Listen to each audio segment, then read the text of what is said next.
Putin out. That was the slogan at a protest in Moscow in December 2011.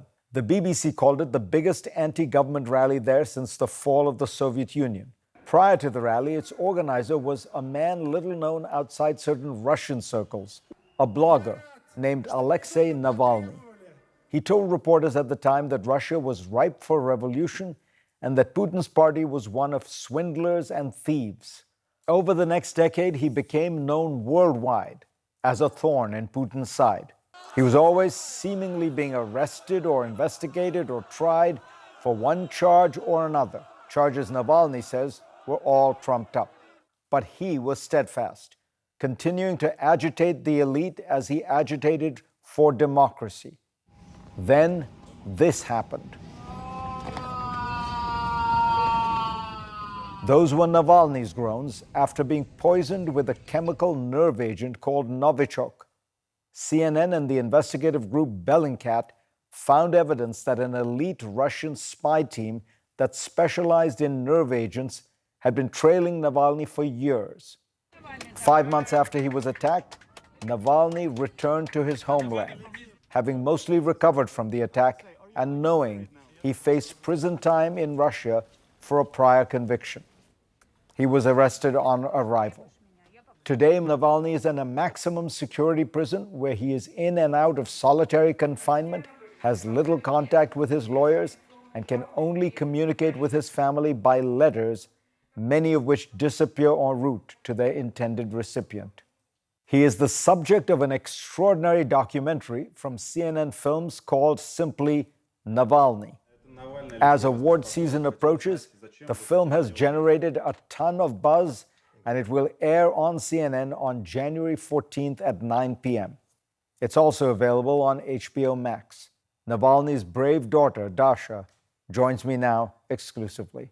Dasha Navalnaya, welcome. Thank you so much for having me. So, first tell us, what is the latest on your father's condition? He is, I imagine Russian prisons are not that great. Yes, well, no one wants to be in the prison overall, but Russian prisons take it to a whole nother level. My father is currently, for 3 months now, he has been in solitary confinement in a penal colony. And it's a small cell, 7 by 8 feet. And it can be called a cage for someone who is of his 6'3" height. He only has one iron stool, which is sewed to the floor, and out of personal possessions, he's allowed to have a mug, a toothbrush, and one book. Currently, he has some bad back problems, and he has been trying to get in touch with doctors, and he's been complaining a lot to the prison guards and the prison administration. But the prison doctor visited him once, prescribed him with injections that are not really helping him, and they're not giving us the medication name, a diagnosis, or even refusing to tell us the name of the doctor who's treating him. Everybody I have talked to who has been through solitary confinement says it is hell. It is the worst form of punishment. And for 3 months, you say he's been in? Yes, well, he's been in solitary confinement 9 times now. And what they do to say that, he's not in solitary confinement for such a long time is they put him in for a week, then take him out for 1 day, and then say, well, now you violated another rule, so we're going to put you back into solitary confinement. Altogether, since August now, so for almost 4 months now, he's been in solitary confinement. There's this amazing moment in the film Navalny where your father is impersonating the national security advisor to Putin, and he asks the people who he thinks poisoned him whether they did it, and the guy starts explaining what he did. Yes. Я буду звонить сейчас Александрову, Макшакову, Таякину, из каждого буду просить на 2 абзаца объяснения, потому что мне нужно, почему у нас ничего не получилось, и что нужно, почему было плохо, и что нужно сделать, чтобы хорошо. Это вот я вопрос себе задавал уже не один раз, кстати. Я оцениваю работу хорошую, по крайней мере. Работа сделана как вот делали, это все прорабатывалось вопрос. И понимаете, вопросов и нюансов всегда очень много. И Now, as a dramatic moment in the movie, it's amazing. But how did you react when you're seeing the government of Russia is now admitting that they were basically trying to poison to kill your father? Right. Well, the thing about the Russian government, I would say Putin's government officials, is that they've been unlawfully doing everything they wanted for so long that their cockiness caught up to them, and one of the people didn't even think that it was a possibility for not a government official to be calling them and asking them about this. They didn't even think it was possible for us to investigate the poisoning and find out what really happened. So I'm happy that Kudryavtsev spoke out about it. I mean, he didn't speak out about it, but he accidentally spilled everything. But it's like we said in the movie, it's scary because he is probably now in hiding or killed because of that conversation. Yes, of course. And you've dealt with this your whole life. Your mother was arrested. You've had uncles who are in jail. Yes. What is it like growing up? I mean, I'm thinking of you as the Stanford undergraduate, and people at Stanford are sitting around worrying about what's the best app that's going to deliver pizza, or how are they going to get the best offer from Apple. And how are you able to maintain the ability to be, fully at Stanford while you have this whole other thing going on in the back of your head? It's a strange situation. I am definitely managing it more now that I've grown up, because in middle school, I was still trying to figure out what I wanted to do with my life while balancing, my dad running for president and my dad being arrested.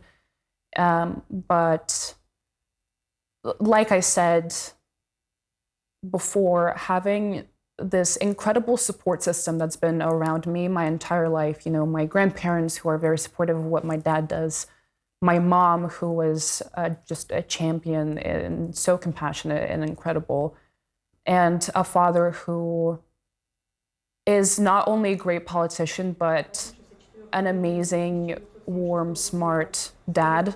It makes it easier. I want to take you to that moment where you realize, after he has been arrested, imprisoned, they've attempted to poison him. He's been in a coma. He comes out of this. He decides to go back to Russia.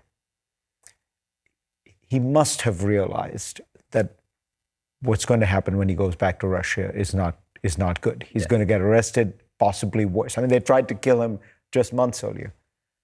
At that point, did you tell him, Dad, don't go back. You're comfortably here in the West. Organize opposition from Germany, from America, from Stanford.